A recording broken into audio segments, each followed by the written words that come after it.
Wealth, fame, power, Gold Roger, the king of pirates, attained everything this world has to offer. The words he uttered just before his death drove people to seize. My treasure, if you want it, you can have it. Find it. I left everything this world has to offer there. And so the men head for the Grand Line in pursuit of their dreams. The world has truly entered a great pirate era. Yo, what's up, guys? Welcome back to the Sustainable Strawhat podcast with your usual hosts, Los and Liv, discussing One Piece chapter 1007, Tanuki-san. Hey everybody, how's it going? I hope you're all doing well and having a great day. Alright, you guys, the return we've all been waiting for.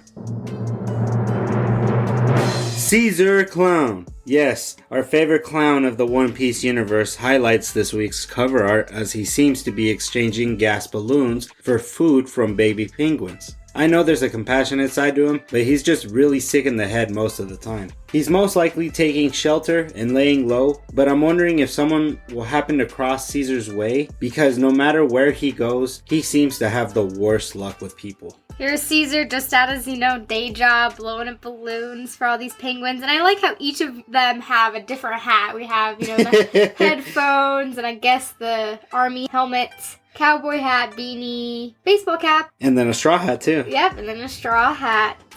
The penguins are so funny looking, but they're only trading fruit for these balloons. That's true. They could give him fish. They could give him some, maybe, I don't know what Caesar prefers, but I mean, if it's fruit, he's definitely got a whole big-ass basket worth. Maybe other food makes him gassy. Yeah, true. Let's jump right into it.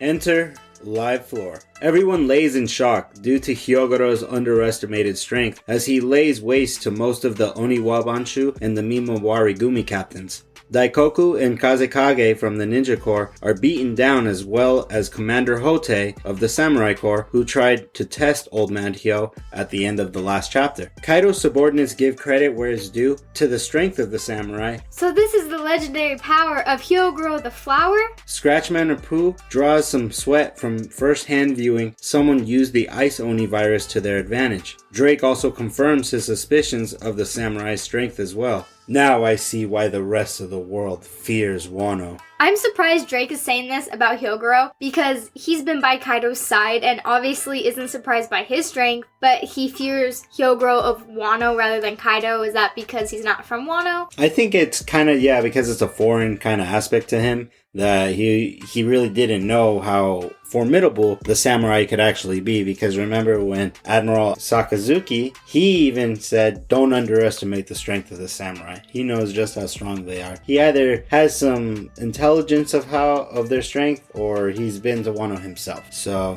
he had to, if we're going along with the theory that Akainu is a part of the sword organization. Okay, right. Then he did say that. He might have passed this memo along to Drake saying, hey, these samurai, they don't fuck around.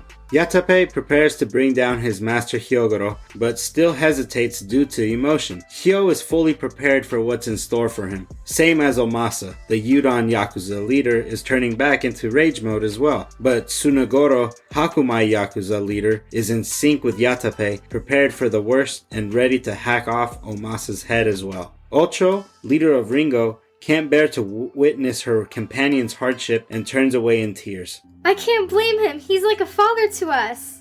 Omasa screams out one last time to do it! The rest of the samurai whimper as Tanuki-san isn't finished with the antidote yet. Get it over with, Tsunagoro. I'm almost at my limit. I can't be saved now. I don't want to hurt you guys. Boss Omasa! Queen overhears the cries of everyone from the live floor when one of his subordinates from the waiters why they had to be a part of this experiment. Queen gets offended and transforms back into his full Brachiosaurus form, telling his riffraff subordinates to shut up and stay in their lane. Queen then goes on a demeaning rant against his own crew, highlighting the fact of how disposable the waiters and pleasures are, basically telling them they're better off being of use as an ice oni rather than their own current position in the crew. He even dangles his small shoe in for hope, the one viral of antibodies. body over their head, claiming it as a way of showing mercy. Both the waiters and pledgers succumb to the All-Stars' true feelings and are quickly influenced to fend off themselves as everyone is turning back into the demon form. A group of samurai then make judgment towards their enemy's treatment of subordinates. Queen points out that the Tanuki everyone is hoping for a miracle for is also a pirate, and that treachery is a pirate's true job. As soon as Queen finishes his spiel, Yatape brings his blade down upon his mentor Hyogoro.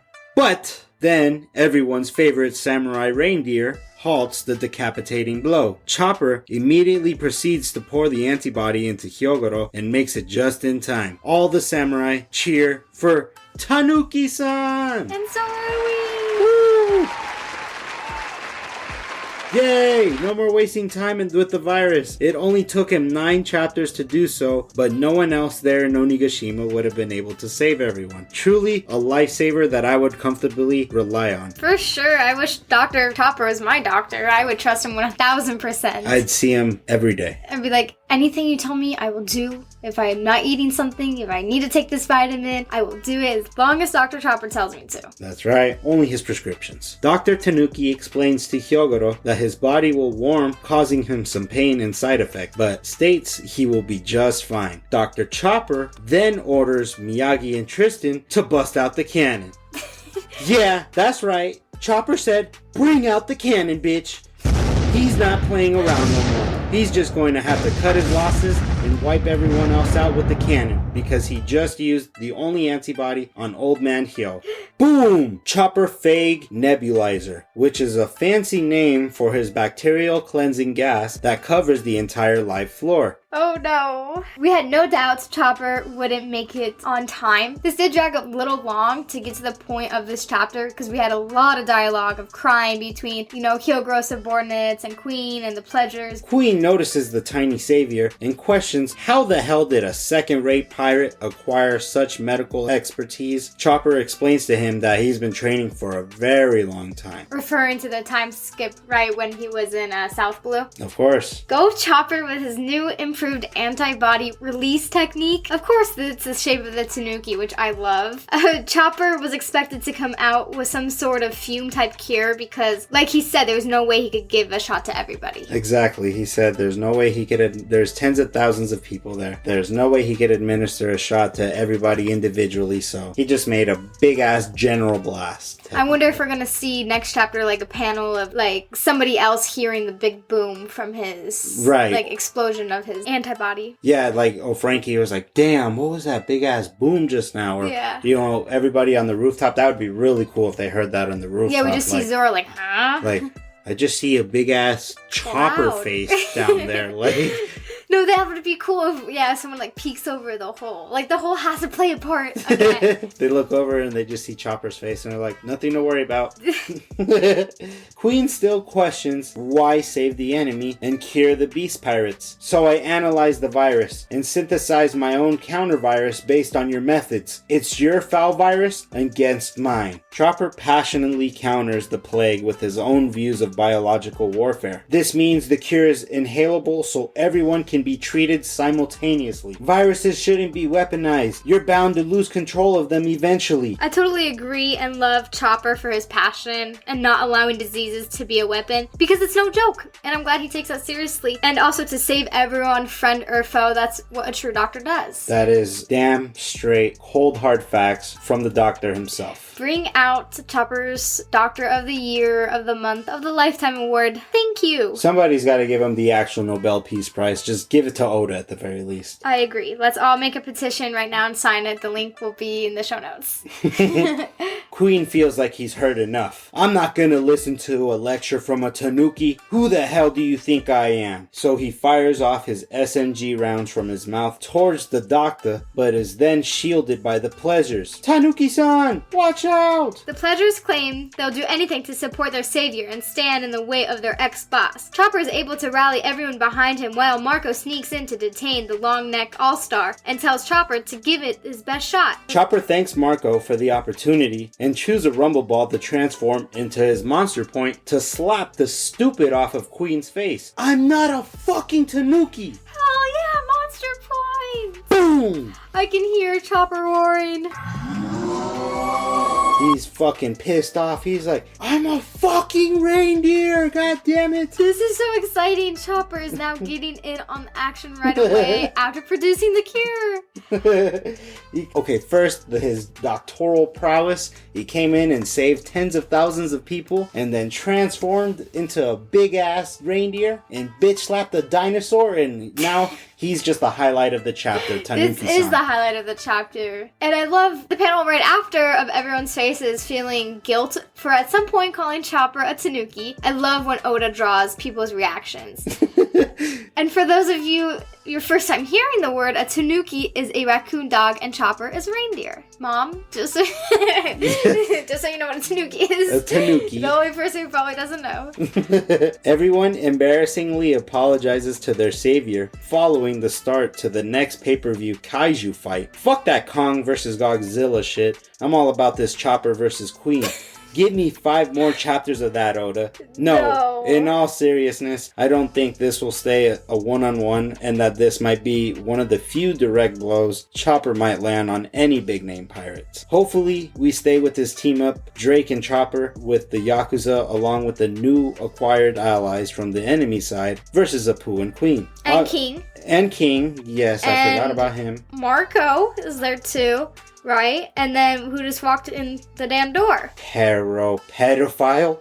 Obviously, we have the numbers on our side right now. Not literally, but in mass amounts, yes. Wondering how this will pan out, since Perospero is about to show up. I'm surprised he didn't already do so in this chapter. We'll see how this pans out in the following chapters to come.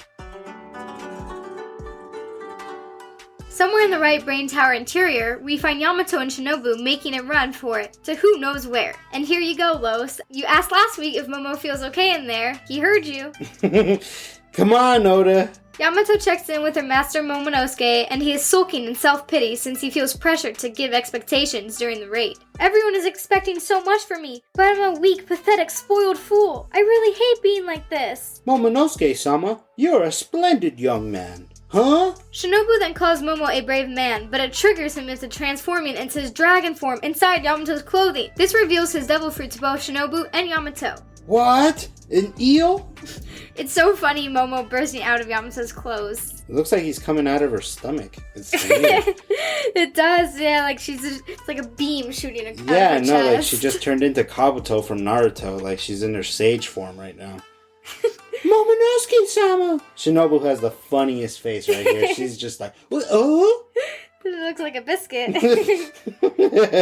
A shocked biscuit. Yeah, seriously, I've never seen her eyes open that wide. Cutting away from the BS, we come back to CP0 inside the tower reception room. Maintaining their position, the leader starts to recall about a time when Vegapunk took some DNA from Kaido when he was captured to catalyze his early experimental artificial devil fruit. The world government deemed it a failure and left it in Punk Hazard. Vegapunk used his lineage factor to try and synthesize an artificial devil fruit. The world government intended to seize the fruit, but it was ruled a failure, so it was left on Punk Hazard. How is this relevant? There was a massive explosion on Punk Hazard. It would be convenient if it was destroyed then, but a report from G5 indicates that there was still a research facility in operation until recently. I was just thinking, it's fortunate that the experiment was a failure, that's all. G5 is Smoker's Navy base. Oda didn't put this in here just to fill up the chapter. There has to be more meaning behind this quick conversation. What will we see from Momo's devil fruit? He's gonna have to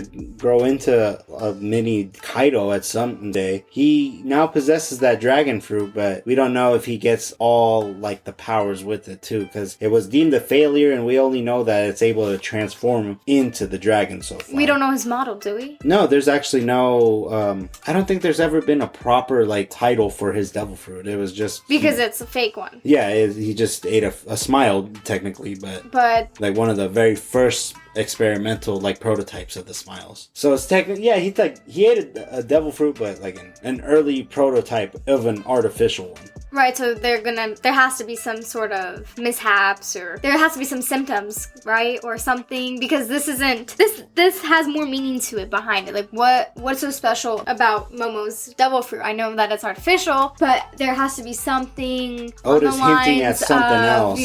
It's gonna be ridiculously strong, where he's gonna transform ridiculously quick. Like, what if, how it takes, say, somebody a certain amount of years to activate, like, their hybrid form, or activate their, like, become a master of their devil fruit? Yeah. What if Momo already is like, it has to be something. I have no idea what it is. I can't really, pinpoint what they're trying to hint at, but they are hinting at something. Yeah, it's something big with Momo that's gonna happen by the end of the arc. Oda didn't just write this just to, fill up space in the chapter. There's no reason to have CP0 just talking about this randomly. Mm-hmm. Even the guy asked, why is this convenient? Yeah. Why is it? You're right, thank you, dude. At first read, I didn't really understand why this was inside the chapter. Then I realized that they're referencing Momo's devil fruit, like after my second read. Oh, okay, yeah. So this opens up possibility if CP0 happens to catch glimpse of Momo in his form, and what happens if they take priority to assassinate him. Would be a whole nother area of conflict, but I don't know if Oda's gonna string out and do another thing between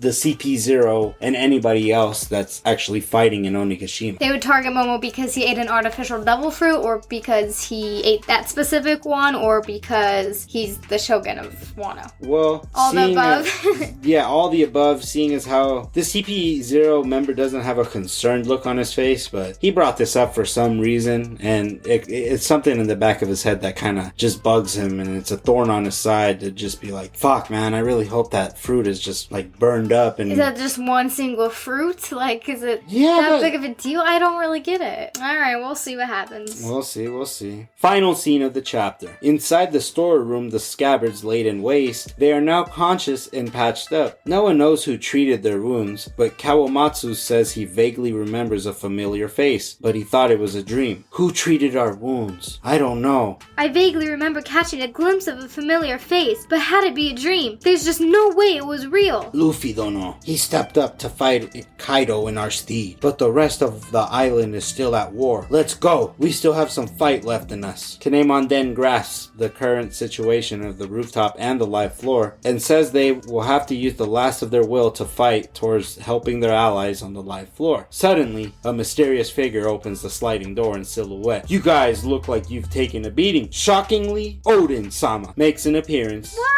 Claiming he was their saviors. Everyone, including myself and Liv, are absolutely shocked that it happened to be Odin to be the mystery person to show up. Odin? No way! Well, this is a huge surprise seeing Odin in this chapter. That was not in my field of vision whatsoever. And not saying that this is actually Odin, because I highly don't think it is, but seeing Odin is shocking. It is. It's kind of like completely out of left field, 2 states away. And honestly, initially I'm really annoyed by this due to Odin's strong flashback arc, losing shine because of bringing back a character from the dead. But maybe he was never dead. Or I don't know. Whoever this imposter is definitely just putting up a front and is shocking everybody with Odin's face. The injured scabbards cannot believe their eyes. I was hoping our paths would cross again. You've all aged quite a bit. Wah ha ha ha ha. And that is the end of chapter. This is either an illusion or Kanjuro's drawing trying to trick the scabbards, or I don't really know at this point. The sword hilts and guards are completely different, and this Odin obviously doesn't wield the famous Ame no Habakiri and Emna, so who the fuck is this imposter? Everyone take their guess now, because chances are I'm wrong and you're right. I think it could be Onimaru the fox. His death hasn't been revealed. Can he die? Isn't he a spirit? Yeah, he's another yokai spirit that's famous for Wano. So yeah, he would be able to transform himself into Odin. Not sure why he would, or right away we'll see him like goof back into his fox form next chapter. Why do we have to mess with pretending to be dead people? That's not nice, and helping the living heal with their loss. Right. Like, what will Momo think? Yamato's already pretending to be Odin. I wonder if Onimaru will stay in the form, or we'll see everyone's reactions,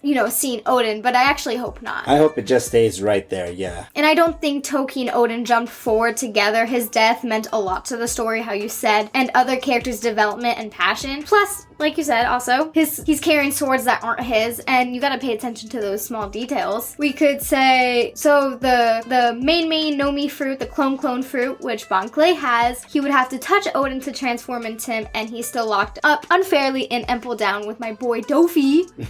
So it's not Bon Clay. I saw this theory of Katarina Devon of Blackbeard's crew, who has Naruto's nine-tailed fox devil fruit, the Inu no Kyubi no Kitsune, and that power allows the user to transform their body into the mythological Kitsune and disguise themselves as someone else. However, I don't think this chick has anything to do with the scabbards, probably doesn't even know who they are, and why would she heal them? So I will ignore that theory. And lastly, are we suggesting that this Odin person healed the scabbards, or no, is it two different people? Because the silhouette was a girl initially in the room with them, so it was Toki, maybe, possibly, or Hiyori, whoever it was. Or was it this person, Odin, in a different form, taking Toki's form in the previous chapter and now transformed into Odin all of a sudden? Or Odin healed the scabbards? Like, what do you think? It's kind of hard to tell because there's like no other way unless they go the yokai route, and that's, with spirits or some mythological kind of explaining for this kind of image or this Odin that we're seeing, because it's really far-fetched to throw out the idea that Toki jumped forward with Odin 20 years in time, because they died at two separate places,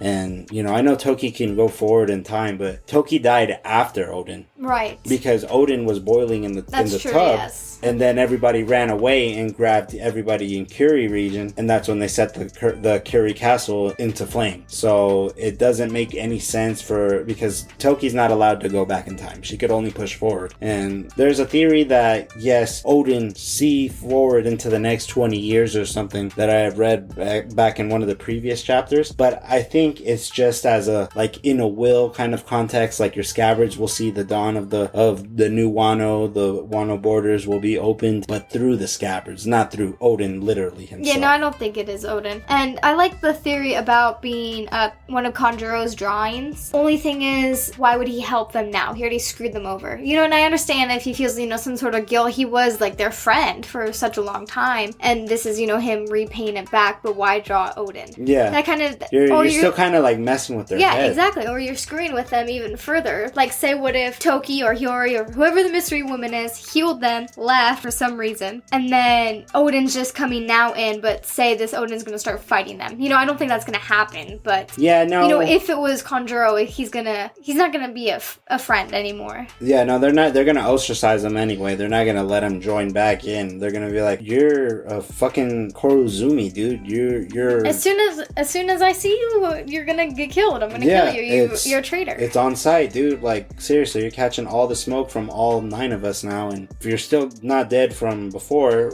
we'll all make sure that you'll be dead this time. Break next week, guys. Yeah, it's a big bummer, given our cliffhanger, because now we're just going to be stuck in confusion for 2 more weeks, dude.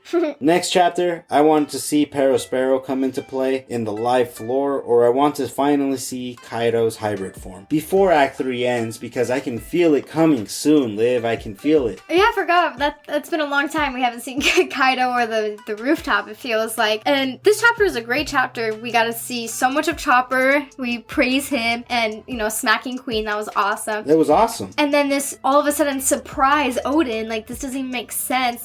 I had to make sure I did not see any spoilers for this week, because I wanted to feel it. Like, the thing is that I was surprised, yes, but I was just kind of like, fuck, man. Like, I never thought Odin would reappear, as a live Odin. I thought we would only see him in flashbacks from now on, but now this brings out a whole new thing. But, like I said, I highly doubt it's actually Odin. It's not Odin, Sabo. As always, I can't wait for the next chapter. Let us know how you guys are liking the reviews by either leaving us a comment on Instagram or rate and review the show on your podcast app if it has that option. This is Los and Liv, setting sail, y'all. Peace. Goodbye.